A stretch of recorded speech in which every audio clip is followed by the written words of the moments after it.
ഇന്നത്തെ ഒരു വലിയ ടോപ്പിക്കാണ് test tubes, labs, science fiction vibes.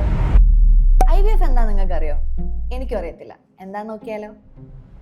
IVF ചികിത്സ അഥവാ ഇൻ വിട്രോ ഫെർട്ടിലൈസേഷൻ ഇത് നമ്മുടെ വന്ധ്യത ചികിത്സയിൽ ഏറ്റവും വിപുലമായ ഒരു ട്രീറ്റ്മെൻ്റ് ആണ്. അപ്പം IVF ട്രീറ്റ്മെൻറ്റിൽ എന്താ ചെയ്യുന്നതെന്ന് വെച്ചാൽ സ്ത്രീകളിൽ നിന്ന് അണ്ടം എടുത്ത് പുരുഷന്മാരിൽ നിന്ന് ബീജം എടുത്ത് അത് നമ്മുടെ ബോഡിക്ക് പുറത്ത് യോജിപ്പിച്ച് അതിനെ ഒരു ഭ്രൂണമാക്കും. ആ ഭ്രൂണത്തിനെ 3 ദിവസം അല്ലെങ്കിൽ 5 ദിവസം വളർത്തി എന്നിട്ട് അതിൽ നിന്ന് 1-2 ഭ്രൂണം എടുത്ത് ഗർഭപാത്രത്തിൻ്റെ ഉള്ളിലോട്ട് വെച്ച് തരും. അപ്പോൾ ഈ പറയുന്ന ട്രീറ്റ്മെൻറ്റിനെയാണ് IVF ട്രീറ്റ്മെൻറ്റ് എന്ന് പറയുന്നത്. അപ്പോൾ ഇതിന് 5 സ്റ്റെപ്പാണ് ഉള്ളത്. ഫസ്റ്റ് സ്റ്റെപ്പാണ് ഒവേരിയൻ സ്റ്റിമുലേഷൻ. ഒവേരിയൻ സ്റ്റിമുലേഷനകത്ത് എന്താ ചെയ്യുന്നതെന്ന് വെച്ചാൽ നമ്മൾ ഈ അണ്ടാശയത്തിൽ നിന്നുള്ള അണ്ടങ്ങൾ വളർത്താൻ വേണ്ടി ഒരു ഏകദേശം 10 തൊട്ട് 12 ദിവസം വരെ ഇഞ്ചെക്ഷൻസ് കൊടുക്കും.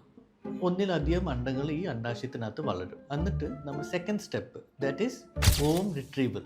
ഇതിനകത്ത് എന്ത് ചെയ്യുന്നതെന്ന് വെച്ചാൽ നമ്മളൊരു സ്കാൻ മെഷീൻ വെച്ച് ഒരു മൈൽഡ് സെഡേഷനിൽ ഒരു ചെറിയ നീഡിൽ എടുത്ത് നമ്മൾ ഈ എഗ്സിനെ നമ്മൾ പുറത്തെടുക്കും.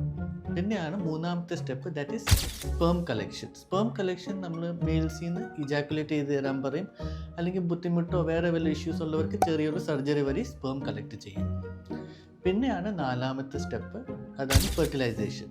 നമ്മൾ സാധാരണ ട്യൂബിൽ നടക്കുന്ന ഫെർട്ടിലൈസേഷൻ അത് നമ്മൾ ലാബിൽ ചെയ്യുന്നു. അപ്പോൾ ഈ എഗ്ഗും സ്പേമും കൂട്ടിമുട്ടിച്ച് അതിനെ ഭ്രൂണമാക്കും. എന്നിട്ട് ഈ ഭ്രൂണത്തിനെ നമ്മൾ 3 to 5 days വരെ വളർത്തും. എന്നിട്ട് അതിൽ നിന്ന് ബെസ്റ്റ് 2 or 3 എംബ്രിയോസ് എടുത്ത് നമ്മുടെ ഗർഭപാത്രത്തിൻ്റെ ഉള്ളിലോട്ട് വെച്ച് തരും. That is embryo transfer. So ഈ 5 സ്റ്റെപ്സ് കൂടി നമ്മൾ പറയുന്നതാണ് IVF. IVF എന്ന് പറയുന്ന മാജിക് ഒന്നല്ല, പ്യൂർ സയൻസ് ആണ്. ഇപ്പോൾ മനസ്സിലായില്ലേ?